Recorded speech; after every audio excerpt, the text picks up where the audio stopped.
안녕하세요, 에드맘입니다. 오늘은 아이에게 화를 내지 않는 방법에 대해서 좀 얘기를 나눠보려고 하는데요. 오늘 아이에게 화를 내셨나요? 아니면 화를 낸 적은 있으신가요? 아이에게 얼마나 자주 사랑한다고 혹은 칭찬을 해주시나요? 저의 경우엔 생각과 행동이 참 다른 것 같아요. 머릿속으로는 수십 번도 더 좋은 말을 해야지, 좋은 생각을 하게 해줘야지, 이 아이를 정말 행복하게 해줘야지 라고 하면서 정작 아이를 볼 때면 제 욕심 때문에 아이에게 그런 좋은 말보다는 잔소리를 주로 하게 되는 것 같은데요. 오늘도 아이에게 화를 내고 말았습니다. 그리고 나서 다시 후회하는 저를 보면서 독서를 통해서 마음을 또 가라앉혔는데요. 책을 보다 보니까 제가 왜 제 마음을 다스릴 수가 없는지, 그리고 제 마음을 다스리려면 어떻게 해야 되는지에 대해서 조금은 알 것도 같더라고요.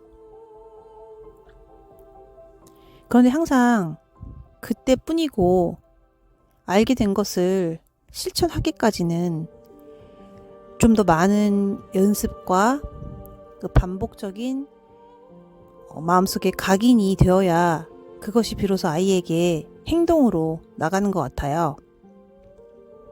그래서 오늘은 어떻게 하면 내가 내 감정을 잘 다스리고 아이와 잘 지낼 수 있는지, 이런 거에 대해서 한번 이야기를 나눴으면 좋겠어요. 사람들마다 어린 시절의 아픔은 누구나 가지고 있을 거예요. 제가 가장 느끼는 것은 아이를 키울 때 제 어린 시절의 모습이 많이 투영돼서 아이에게 보인다는 거예요. 예를 들면 어떤 행동을 했을 때 유난히 화가 나는 포인트가 있어요. 그거는 제가 어렸을 때 그 행동을 했을 때 굉장히 많이 비난을 받았거나 많이 혼이 났을 경우에 아이가 그 행동을 했을 때는 나도 마찬가지로 화가 치밉니다. 그것을 우리는 소위 말해서 화를 내게 하는 버튼, 발작 버튼, 뭐 이런 식으로 표현할 수도 있겠는데, 저의 경우에는 아이가 뭘 쏟거나 바닥에 어지럽히거나 이런 경우에 좀 많이 화가 나더라고요. 그래서 생각을 해보니 제가 어렸을 때 물을 쏟으면 굉장히 많이 혼이 났던 기억이 나거든요. 그래서 유독 그 행동에게 대해서는 아이에게 관대하지를 못하는 것 같아요. 또는 아이 학습을 시킬 때 아이가 이해를 하지 못할 때는 또 화가 나요. 이건 친자 확인 방법이라고도 유명하지만 누구나 다 화가 나죠, 아이에게는.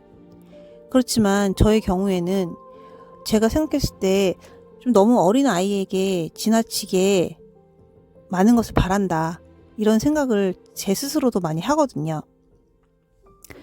생각해보니 어린 시절에 저 역시 제가 모르는 부분을 실수하거나 혹은 제대로 된 점수를 받지 못했을 때 많이 이해받지 못하고 자랐던 것 같아요.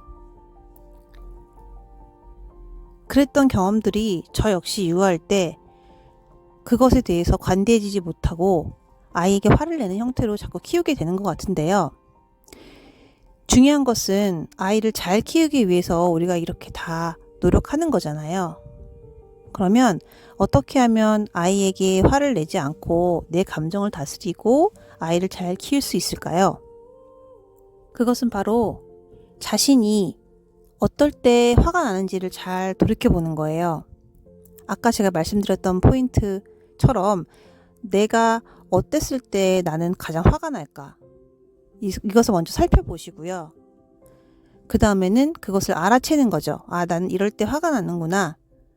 그러면 이 화를 내지 않기 위해서는 어떻게 해야 될까? 제가 봤을 때 화를 내는 가장 큰 이유는 마음이 너무 복잡하거나 혹은 너무 몸이 피곤하거나 혹은 내가 이럴 때 화를 나는 내 자신에 대해서 인지하지 못하고 있을 때 아이로 인해서 그 발작 버튼이 눌려졌을 때 바로 그때가 화가 나는 포인트인 것 같거든요. 그래서 이 마음을 다스리는 게 굉장히 중요한데요. 일단은 내 자신의 시간을 보내는 것이 가장 중요합니다. 내 자신의 시간을 보내는 방법에는 여러 가지가 있겠죠. 일단 아침에 일찍 일어나서 명상을 한다든지 필사를 한다든지 독서, 운동, 요가 아니면 강의를 들을 수도 있겠죠. 아니면 티를 마시면서 마음을 조용히 가라앉히는 일기를 쓴다든지요. 그 시간을 반드시 가지셔야 돼요. 그 시간을 가지시고 내 자신과 대화를 나눠보셔야 돼요. 그래야 아이에게 엉뚱한 방향으로 화가 튀지 않거든요.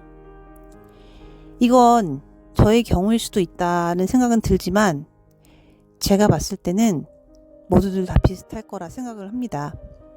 특히 아이 문제에 관해서는 내 자신과의 소통의 부재가 결국 연약한 아이에게로 그것이 결국 화가 내려가는 것 같아요. 보통 친구나 사회에서 만난 인간관계에서는 내가 그렇게까지 갑질을 해도 되는 관계는 많이 없잖아요. 그런데 아이는 정말 이 소중한 아이는 소중하지만 또 나의 아이기 때문에 내가 어떻게 보면 그런 오류에 함부로 대하는 오류에 빠지기 쉬운 대상이기도 합니다. 그래서 좀 극단적으로 말하면 아동학대나 이런 것이 일어나는 이유이기도 하겠죠. 반드시 미타임을 가져보세요. 독서도 좋고 운동도 좋고 명상도 좋습니다. 내 자신과 대화하는 시간을 반드시 가지세요. 그리고 아이와 여유롭게 대화하는 방법을 조금씩 익히세요. 내 자신에게 관대해지면 아이에게 관대해질 수 있습니다. 보통 내 자신을 용서할 수 없기 때문에 내 자신에게 초조하고 관대하지 않고 내 자신을 사랑하지 않을 때 아이에게 줄 사랑도 부족합니다. 아이는 정말 소중한 존재잖아요. 그리고 아이의 어린 시절은 다시는 돌아올 수 없는 소중한 유년기의 추억으로 남잖아요. 그 소중한 시간을 우리가 좋은 기억들로 아름답게 이뤄내게 할 수 있으려면 우리는 좋은 엄마가 되어야 합니다.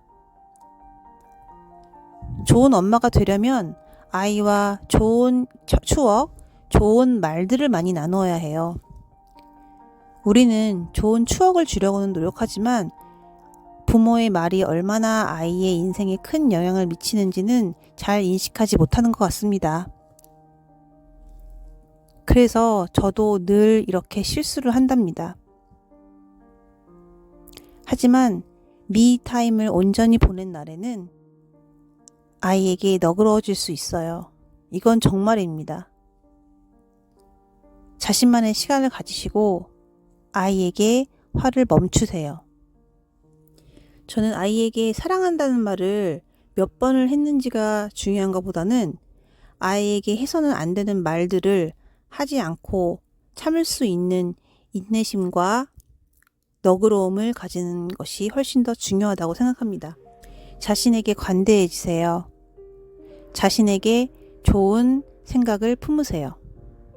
그러면 아이와도 더 좋은 기억을 만드는 관계가 된답니다.